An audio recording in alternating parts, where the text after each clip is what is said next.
Hello guys, आप सभी का स्वागत है मेरे इस यूट्यूब चैनल पे जिसका नाम है मिस्टर मैक। और जैसा कि आप सभी को पता है कि बार बार बच्चों की जो है रिक्वेस्ट आ रही थी कि ई कॉमर्स पे वीडियो बनाए, क्योंकि पेपर जो है ऑफलाइन हो रहे हैं और पॉसिबल भी थे कि ऑफलाइन ही होंगे। बच्चे बस ऑनलाइन का वो भी ओपन बुक एग्ज़ाम के सपने देख रहे थे। खैर वो तो हो नहीं पाया, लेकिन हाँ, ऑफलाइन भी अच्छा है। आप ऑफलाइन एग्ज़ाम तो देखो देखो यार, बहुत मज़ा आता है। तो जो बच्चे जिनका पेपर 2 तारीख को ई कॉमर्स का है, तो उसके रिगार्डिंग मैं ये वीडियो लाया हूँ। जो एस की बुक से ही सारे क्वेश्चंस बनते हैं और आपको हेल्पफुल होंगे, ताकि आप अपने जो है क्वेश्चन अटैम्प्ट कर लो। मैं 1 बाय 1 एक एक यूनिट अपलोड करता रहूँगा वीडियो बनाकर, जिसमें आपको सिर्फ इम्पॉर्टेंट क्वेश्चन से रिलेटेड और उसको एक्सप्लेन भी कर दूँगा, ताकि आप उसे कॉपी में नोट कर लीजिए जो जो पॉइंट्स मैं आपको यहाँ पे हाईलाइट करवाऊँगा। और मैं आपको टेलीग्राम का जो चैनल का लिंक है वो नीचे डिस्क्रिप्शन में डाल दूँगा, ताकि आप वहाँ पे जुड़ें और आपको वहाँ पे और सारे नोट्स भी मिल सकें, ताकि आप उसकी प्रैक्टिस कर सकें। ठीक है, तो जो लोग नए हैं तो प्लीज़ आज चैनल सब्सक्राइब कर दो। बाकी आपको पता ही है करना क्या है, तो चलिए स्टार्ट करते हैं। तो जैसे कि आपको पता है, ई कॉमर्स में टोटल आपके जो हैं 5 यूनिट है। और हर यूनिट के वाइज, जैसे हम कहें चैप्टर 1 में तो ऐसे कोई यूनिट नहीं है, इंट्रोडक्शन है। यूनिट 2 में आपका lesson 1 and lesson 2, then unit 3 ये चैप्टर्स हैं। और फिर यूनिट 4 1 2, देन यूनिट 5 1 2 3 4। ठीक है, तो हम इन सभी को जो है कवर अप करेंगे। आज का जो हमारा टारगेट है वो है यूनिट 1 को कवर अप करना। और ये तभी पॉसिबल है जब आप सभी का साथ होगा, और देखते हैं आप कितना साथ हमारा दे पाते हैं। और हाँ, जो चीज़ मैं आपसे बोलूँ, आप कॉपी पेन लेके पढ़ने का एक प्रॉपर तरीका होता है कि आप कॉपी पेन जरूर लेके बैठे, ताकि जो चीज़ हाईलाइट किया जाए आप अपनी कॉपी में नोट कर लें। इससे क्या होता है, इससे आपकी रिवीजन भी हो जाती है जिन्होंने पहले पढ़ लिया है। और वो लोग जो फर्स्ट टाइम पढ़ रहे हैं, अगर आप वो लिख कर एक तरीके से नोट्स बनाते हैं तो कहीं ना कहीं उनके माइंड में छप जाता है। वरना बुक लेके आप बस रट्टा मारोगे तो कुछ नहीं होगा, आप भूल ही जाओगे बाद में। ठीक है, तो चलिए थोड़ा सा इंट्रोडक्शन पढ़ लेते हैं, उसके बाद फिर हम आगे देखते हैं क्या है। इंट्रोडक्शन में कह रहा है कि ई कॉमर्स, क्योंकि मीनिंग कहता है e commerce is a technology mediated exchange between party.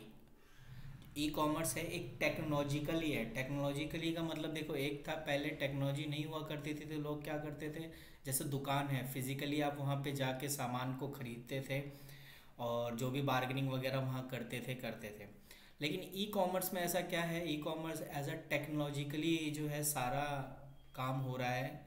चाहे हम सेल कर रहे हो, परचेज कर रहे हो, सारा जो है प्रॉपर लेन देन हो रहा है। अगर मैं कहूँ ई कॉमर्स के अंदर वो सारी लेन देन शामिल की जाती है जो ऑनलाइन होती है। एक सिंपल सा लॉजिक मैं बोलूँ, अभी इसमें कौन कौन से पार्टी इन्वॉल्व हो सकते हैं। एक तो इंडिविजुअल हो सकता है या कोई ऑर्गेनाइजेशन हो सकता है। ठीक है, और ये सारे के सारे जो है इलेक्ट्रॉनिकली बेस होंगे।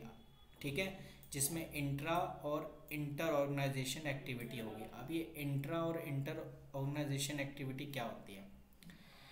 इंट्रा मतलब आप अपने ऑर्गेनाइजेशन के अंदर ही जो है पूरा काम वगैरह कर रहे हो, ई कॉमर्स पे पूरा, जैसे लैपटॉप वगैरह पे सारी जो पॉइंट्स वगैरह हैं उनमें आप कर रहे हो। ठीक है, और जो इंटर ऑर्गेनाइजेशन एक्टिविटी है कि आप अपने ऑर्गेनाइजेशन से दूसरे ऑर्गेनाइजेशन में जो आप डील कर रहे हो ऑनलाइन वगैरह, वो सारे इंटर ऑर्गेनाइजेशन एक्टिविटी के अंदर शामिल होता है।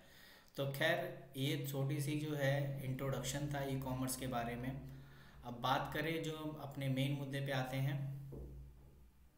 अ, और आपको क्या लेना चाहिए, पढ़ना चाहिए। हाँ, आप यहाँ पे पढ़ सकते हो, बड़ा सिंपल सा है। ई कॉमर्स का मतलब होता है इलेक्ट्रॉनिक कॉमर्स। ठीक है, E for electronic commerce is a emerging concept that describe the process of buying and selling exchange product service and information through computer networking include। Digital का देखो ज़माना हो चुका है यार, आप और हम एक्सेप्ट करना ही पड़ेगा कि डिजिटल हो गया है। अब जैसे मैं भी आपको क्लास दे रहा हूँ ऑनलाइन तो डिजिटल है, ऑफलाइन भी आते हैं बच्चे तो वहाँ पर भी इस चीज़ में आप पीछे वाइट बोर्ड देख रहे होंगे कि मैं ऑफलाइन भी क्लासेस है, और ऑनलाइन वो बच्चे जो दूर रहते हैं किसी जगह, वो प्रॉपर क्लास नहीं ले पाते तो वो ऑनलाइन यूट्यूब के सहारा है वो ले सकते हैं। तो कह रहा है कि कहने का मतलब सिंपल सा ये है कि ई कॉमर्स का मतलब होता है इलेक्ट्रॉनिक कॉमर्स, जिसमें इमर्जिंग कॉन्सेप्ट के अंदर क्या क्या शामिल किया जाता है। Describe the process of buying and selling, ठीक है, कि कैसे आपने सेल करना है, खरीदना है, ठीक है ना, किसके रिगार्डिंग, एक्सचेंजिंग ऑफ प्रोडक्ट, चाहे वो प्रोडक्ट हो चाहे वो सर्विस हो या कोई इंफॉर्मेशन लेना चाहो, तो ये सारी चीज़ें जो है किसके थ्रू होता है, computer network including the internet के थ्रू, ठीक है। तो ये कुछ कॉन्सेप्ट थे जो आपको बेसिक समझना ज़रूरी है, जो इसमें शामिल होते हैं, ठीक है। ओके, तो और इसमें आपने क्या समझना है, ये ई कॉमर्स के बारे में बता रखा है, कह रहा है कि the emergence of electronic commerce started in early 1970। देखो ई कॉमर्स नॉर्मली जो स्टार्ट हुआ 1970s में हुआ with the earliest example electronic fund transfer, जो कि एक इलेक्ट्रॉनिक फंड ट्रांसफ़र के थ्रू जो है इसे इंट्रोड्यूस किया गया, which allow the organisation to transfer the fund between one and another, जिसमें था कि एक जो ऑर्गेनाइजेशन है वो दूसरे ऑर्गेनाइजेशन को जो है ट्रांसफ़र कर रहे थे फंड वगैरह। तो ये यहाँ से इसकी शुरुआत हुई। तो इसमें सिर्फ आपको मीनिंग जानना था, मीनिंग आप आराम से लिख सकते हैं, कोई दिक्कत नहीं है और बहुत इजी मीनिंग है। और जैसा कि मैंने अभी आपको बताया कि सेल परचेज पे ऑनलाइन है, आपने देखा होगा अमेज़ॉन है, ये सारी चीज़ें कौन है, ये एक तरीके से खैर इमीडिएटर है, लेकिन इनको मैन्युफैक्चरिंग से डायरेक्ट ही सामान उठा के आपको सेल कर रहे हैं तो सस्ता ही कर रहे हैं, तो ये भी एक तरीके से ऑनलाइन डीलिंग ही है, ई कॉमर्स का एक एग्जांपल। तो इसमें जो है कह रहा है driving force of e commerce, तो ई कॉमर्स के जो ड्राइविंग फोर्सेस हैं वो क्या क्या चीज़ें हैं, ई कॉमर्स में क्या क्या चीज़ें जो हैं, तो ये कह रहा है there are 5 drive promote e commerce, ठीक है, कि जो है कह सकते हैं कि ई कॉमर्स को प्रमोट करने वाले 5 ड्राइव हैं, और वन बाय वन एक देख लेते हैं। पहला है डिजिटल कन्वेंस, ठीक है ना, इसमें क्या आता है, the digital revolution has been made possible for almost all digital device to communicate with another. The internet is a massive growth during the past 10 year. आप देखते होंगे भाई, मेरे टाइम में क्या था, मेरे टाइम में उस समय 2G 3G आया था तो उतना ज़्यादा इफेक्टिव नहीं था, जो कि आज देख रहे हो 10 साल पहले और आज के में ज़मीन आसमान का फ़र्क है। हम तो यार वो 10 रुपए का स्क्रैच कूपन से करते थे और हमें 200 MB मिलता था, तो उस 200 MB को चलाना पड़ता था यार, पूरे एक महीने कैसे चलाते थे वो देख दो। और आज तो एक दिन में 1 GB 2 GB उड़ा है, तो ये कहीं ना कहीं एक डिजिटल कन्वीनियंस का ही मामला है, जिसमें हम कह सकते हैं कि ये ग्रोथ इतना कर रहा है इंटरनेट, और अब तो 5G आने वाला है, तो कहीं ना कहीं इसका और डिजिटल प्लेटफॉर्म जो है ग्रो करेगा। दूसरा जो पॉइंट कह रहा है उबिक्विटी, अब इसका क्या मतलब होता है कि इसमें कह रहा है कि ये आपको अब अवेलेबल है हर जगह, available any one anywhere in the world, और 24/7 डेज, मतलब कहते हैं ना कि यार एक फिजिकली अगर एक मार्केट में जाओ तो मार्केट की टाइम लिखी होती है ना, कि आप जो है सुबह इतने बजे मार्केट खुलेगा और आपको जो है 10 बजे रात को मार्केट ये बंद हो जाएगा। तो ये उन लोगों के लिए जो फिजिकली है, लेकिन जो ऑनलाइन ट्रेडिंग करते हैं उनके लिए तो भाई आप अमेजोन की वेबसाइट या फ्लिपकार्ट की वेबसाइट या कोई भी ऐसा है जहाँ से आप ऑनलाइन शॉपिंग करते हैं, आप ओपन करके देख लेना, ऑनलाइन ही है, आप ऑर्डर कर सकते हो 24 hours and 7 days ऑर्डर कर सकते हो। ये कभी नहीं बोलते कि नहीं जी आज बंद है, ऐसा कहीं नहीं होता है, ठीक है ना। तो ये हमारा एक बेनिफिट हो जाता है कि वो लोग जो ऑफिस में वर्क करते हैं उनके पास इतना टाइम नहीं होता फिजिकली जो मार्केट में जाके कुछ चीज़ खरीदे, तो वो ऑनलाइन ही ज़्यादातर शॉपिंग करते हैं, उनका टाइम भी बचता है और खैर वो रेस्ट भी कर लेते हैं, पता चले वरना एक दिन की छुट्टी मिली है और एक दिन की छुट्टी में वो घूमने में निकाल दे और टायर्ड हो गए, फिर अगले दिन फिर ऑफिस जाना, तो उन्हें एक दिन का रेस्ट चाहिए होता है, तो फिर वो घर पे आराम से बैठ के ऑर्डर कर रहे होते हैं और वेट कर रहे होते हैं कब उनका ऑर्डर आए। Change in organization, yes. अब जैसे आप देख रहे हो, मैं भी पहले ऑफलाइन क्लासेस ही सिर्फ लेता था, ऑनलाइन का तो कोई मोटिव ही नहीं था। लेकिन जैसे देखा कि भाई डिजिटल हो रहा है इंडिया, तो क्यों ना हम भी हों। तो फिर मैंने भी जो है ऑनलाइन जो है अपने ऑर्गेनाइजेशन को एक तरीके से कह सकते हो कि मैंने ऑनलाइन प्लेटफॉर्म पे आया। और जैसा कि आप सबको भी मैं वीडियो प्रोवाइड करा रहा हूँ, तो ये क्या है कि मैं चेंज इन ऑर्गेनाइजेशन, क्या मैं अपने चेंज इन ऑर्गेनाइजेशन को चेंज कर दिया। क्या पहले ऑफलाइन था, फिर मैंने ऑनलाइन में भी जो इसे ऑनलाइन भी कन्वर्ट कर दिया, यानी ऑनलाइन भी क्लासेस दे सकता हूँ और ऑफलाइन भी दे रहा हूँ, ठीक है। तो ये as a part of this. उसके बाद information density, yes. Global competition and proliferation of product and service worldwide have the added unusual pressure to keep a close watch on operating cost and maximize profit margin. तो e commerce address their concern quickly efficiency and low cost, ठीक है ना। तो कहीं ना कहीं आपने देखा होगा ऑनलाइन का, जो अब आप ऑनलाइन शॉपिंग खरीद, अब देखो फैक्ट, अब कुछ प्रॉब्लम भी होती है उस चीज़ पे, तो मैं अभी बात ही नहीं कर रहा, वो तो अलग चीज़ है, लिमिटेशन में आ जाती है। लेकिन अगर मैं बात करूं कि ई कॉमर्स जो कहीं ना कहीं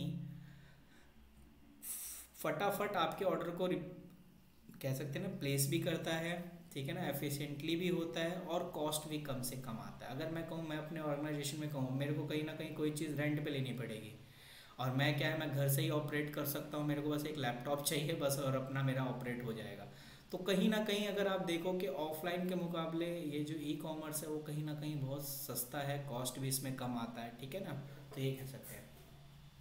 और पांचवा है पर्सनलाइजेशन या customization. Today customer has a collectively demanding highly quality and better performance including the customized way and producing the delivering and paying goods and service, ठीक है ना। यस, आज के टाइम में मैंने क्या कहा कि जैसे जो ऑफिस वर्क वाले होते हैं वो इतना ज़्यादा बाहर कहाँ शॉपिंग करने जाएंगे, वो तो चाहते हैं कि मैं घर से ही ऑर्डर करूँ और क्वालिटी हो, ठीक है ना, क्वालिटी हो, अच्छा हो। तो इसलिए वो हाई डिमांड भी है ऑनलाइन कहीं ना कहीं, कि लोग बाहर निकलना नहीं चाहते ज़्यादा। जैसे दिल्ली है, मैं दिल्ली से बिलोंग कर रहा हूँ, तो कहीं ना कहीं आप दिल्ली में देखिए कितनी गर्मी है, कौन बाहर जाएगा यार शॉपिंग करने घूमने। तो ऑनलाइन घर से ऑर्डर कर दिया है और अपने आप आराम से सामान आपके पास पहुँच रहा है, और यही बेस्ट है। तो ये कह सकते हैं पर्सनलाइजेशन या कस्टमाइजेशन कहीं ना कहीं हम कर सकते हैं, ताकि हम मास कम्युनिकेशन या मास customization to pressure on firm handle the customized request mass market scale, ताकि हम बड़े से बड़े मार्केट को कैप्चर कर सके इसके अकॉर्डिंग। तो ये 5 पॉइंट्स थे कहीं ना कहीं जो कि ये इफेक्टेबल थे, और आप चाहो तो खैर ये सिर्फ मैंने आपको सिर्फ नॉलेज के लिए दिया है। अब मैं बात करूँ business model of e commerce, तो ये चीज़ हमने जो है 3 चीज़ें, एक तो ये B2B, B2C, C2B और C2C, ये हमने जो है आपने देखा होगा बिजनेस में हमने पढ़ा था इसे 11th क्लास में, कि बिजनेस मॉडल में हमने पढ़ा था ये। अब ये B2G भी है। तो वन बाय वन देखते हैं कि ई कॉमर्स के कौन कौन से मॉडल क्यों होते हैं जो इसमें पार्टिसिपेट करते हैं। और इसी के साथ ये लास्ट टॉपिक है, और मेरे ख्याल से शायद ये ख़त्म है, और कुछ नहीं है इसमें बताने वाली चीज़ें। हाँ, चलिए देखते हैं और क्या क्या चीज़ है इसमें। तो अगर मैं बात करूँ नॉर्मल वन बाय वन, पहला है B2B। The company can conveniently and quickly check their supplier, यानी जब हम एक सप्लायर दूसरे को बेचता है, एक कंपनी से दूसरा सप्लायर को बेचता है, तो कहीं ना कहीं B2B है कि एक बिजनेस से दूसरे बिजनेस में जो ट्रांजेक्शन्स हो रही हैं, जो भी गुड्स वगैरह परचेज हो रहे हैं, सेल हो रहे हैं, वो B2B में शामिल किए जाएंगे। सिंपल सा है, ठीक है ना। तो के बिजनेस दोनों के अलग अलग हैं, लेकिन इनका लिंक इनसे है। जैसे अगर सपोज करो मैं एक फार्मर हूँ, फार्मर अगर शुगर केन यानी गन्ने की खेती कर रहा है, तो ओबियसली मैं भी इसमें शामिल हूँ। और मैं इस गन्ने को अगर मैं कस्टमर को ना बेच के एक चीनी बनाने वाली, शुगर बनाने वाली फैक्ट्री को अगर मैं सप्लाई कर रहा हूँ, तो ये B2B हुआ, बिजनेस टू बिजनेस, ठीक है। उसके बाद B2C, ये तो आप जानते ही हो कि बिजनेस से कस्टमर, जो कस्टमर को हम सेल करते हैं जो भी चीज़ें, वो B2C में आ जाती हैं।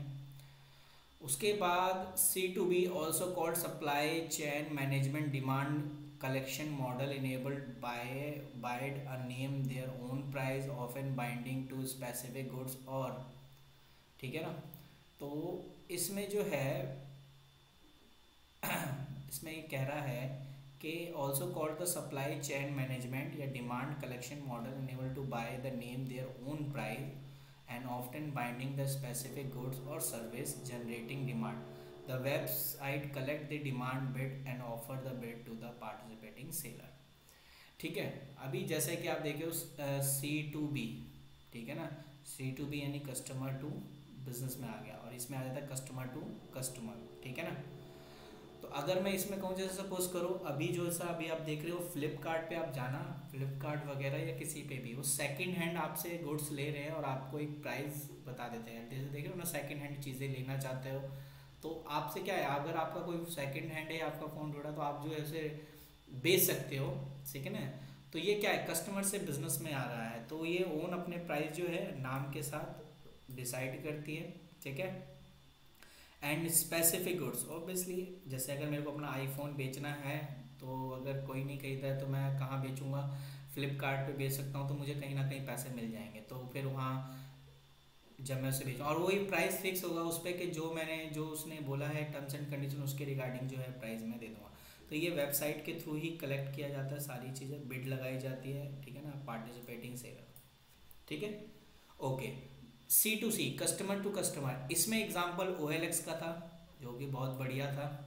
OLX में क्या आता है, ठीक है। अच्छा, C2B में प्रॉपर्टी से रिलेटेड भी आ सकते हैं। अगर आप प्रॉपर्टी से रिलेटेड वेबसाइट देखें तो उनका भी काम यही होता है कि अगर आपको अपना घर बेचना है तो क्या तो प्रॉपर्टी डीलर जिनका काम है सेल परचेज करना वो खरीद लेते हैं, तो वो भी एक तरीके से इसमें ही है, जैसे 99acre.com, ठीक है।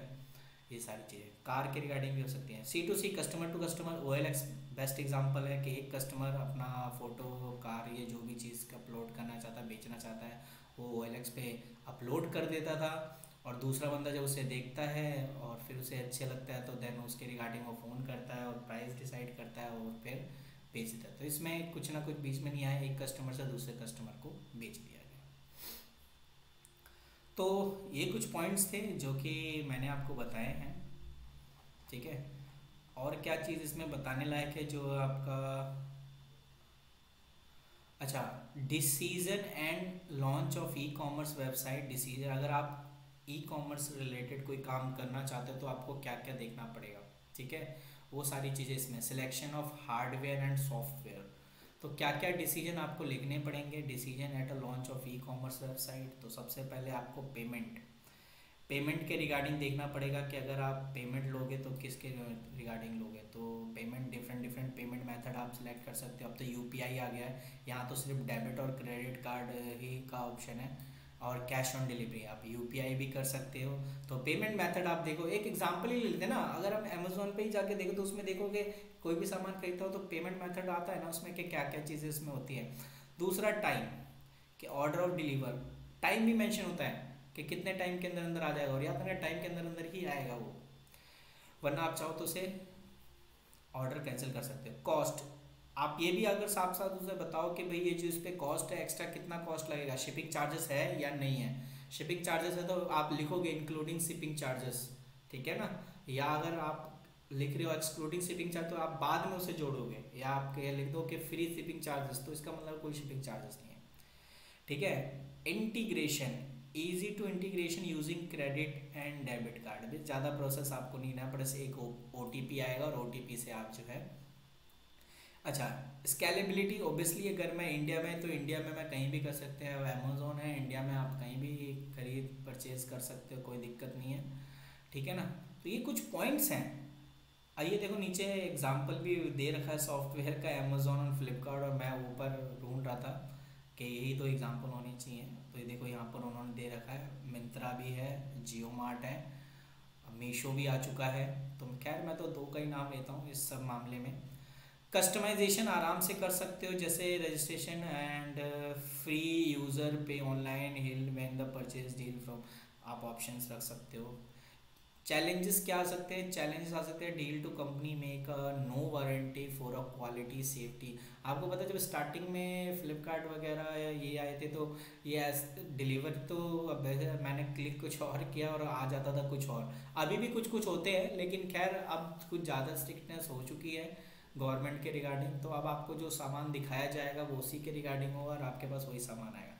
तो ये चैलेंजेस फेस करना पड़ता था। अच्छा, प्लेटफॉर्म आप ईमेल का सपोर्ट ले सकते हो या आप फ़ोन से सपोर्ट कर सकते हो, ठीक है।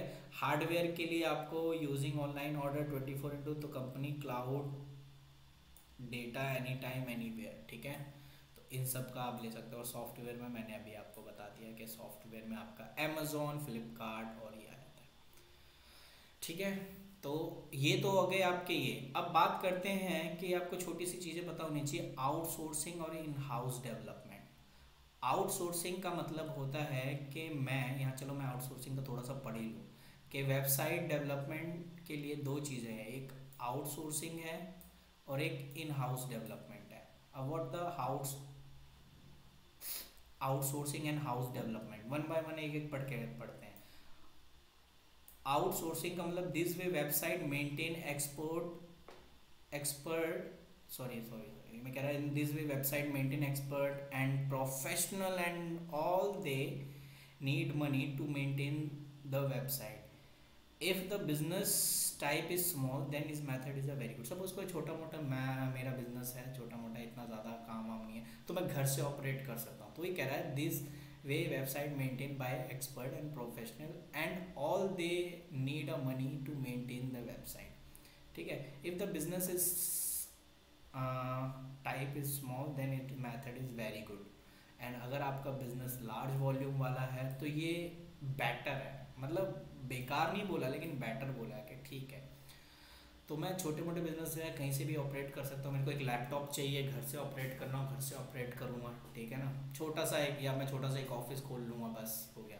लेकिन जो इन हाउस डेवलपमेंट है, ये जो क्या होता है, ये कह रहा है कि इन house development is use when all professional, जितने भी प्रोफेशनल है या एक्सपर्ट है, वर्क देयर ओन कंपनी, अपनी कंपनी में काम करता है। और अपनी कंपनी का मतलब एक सिंपल सा है कि बड़ी सी कहीं ना कहीं कंपनीज होंगी जहाँ पे 20-25 लोग काम कर रहे होंगे, वहीं मेंटेन कर रहे हैं सारा का सारा। और एक वर्क प्रोफेशन, जैसे अगर मैं कहूँ एक सीए है ऑफिस में काम करने जा रहा है वहाँ पे, तो ओबियसली वो इन हाउस डेवलपमेंट में है। और अगर वो वर्क फ्रॉम होम से कर रहा है क्योंकि छोटा सा है, तो कहीं ना कहीं वो आउटसोर्सिंग है, ठीक है। हम आउटसोर्सिंग की हेल्प ले रहे हैं। And work provide for service all outside and outsource company, ठीक है ना। अरे यार कहाँ गया, हाँ, अरे इतना ज़्यादा नहीं होना चाहिए, हाँ। तो ये कह रहा है in house development is a use when all professional and expert work for their own company, अपनी कंपनी में काम करते हैं। And they are working provide service all outside sources company, और ओबियसली अपनी कंपनी से और किसी कंपनी को सर्विस प्रोवाइड कराते हैं, वो इनका काम है। जैसे फर्म, नॉर्मली आप देखो कि सीए फर्म वगैरह जो होते हैं, ये क्या करते हैं, अपना एक फर्म खोल लेते हैं, कंपनी खोल लेते हैं, और यहाँ से फिर वो दूसरी कंपनीज को अपनी सर्विस वगैरह प्रोवाइड करते हैं। तो ये पहला यूनिट तो ख़त्म हुआ और मेरे ख्याल से 23 मिनट हो चुके हैं। और इतना मिनट अगर आपने मेरी कहानी सुनी है तो आई होप आपको पहला यूनिट समझ में आ जाएगा। और ऐसे ही मैं सेकंड यूनिट भी आपको कराऊंगा और थर्ड यूनिट भी कराता रहूँगा। बस आपको जो जो मैंने मार्क की है, आपने भी अपनी कॉपी में ये सारी चीज़ें अगर हेडिंग वाइज भी लिखते हो तो आपको ज़्यादा दिक्कत नहीं आएगी, ठीक है ना। यूनिट 1 इतना ही था जो आपको कराना था और इससे ज़्यादा नहीं। तो खैर अगर आपको ये वीडियो पसंद आई है तो शेयर करें अपने दोस्तों में, उनको भी हेल्प हो जाएगा, मेरी भी हेल्प होगी, ठीक है ना। भाई हम भी लालची हैं थोड़ा सा व्यूज़ वगैरह के लिए और बाकी सब्सक्राइब के लिए भी। तो आप जो है ऐसे ही पढ़ते रहे, और जैसा कि 2 जून को पेपर है तब तक आपके यूनिट्स अपलोड हो जाएंगे। बाकी और कोई डाउट होता है तो मैं आपको, जैसा कि मैंने कहा है, टेलीग्राम का लिंक आपको सेंड कर दूंगा। आप वहाँ से जो है जो भी डाउट वगैरह नोट्स वगैरह चाहिए हो तो आप ले सकते हैं। तब तक के लिए थैंक यू।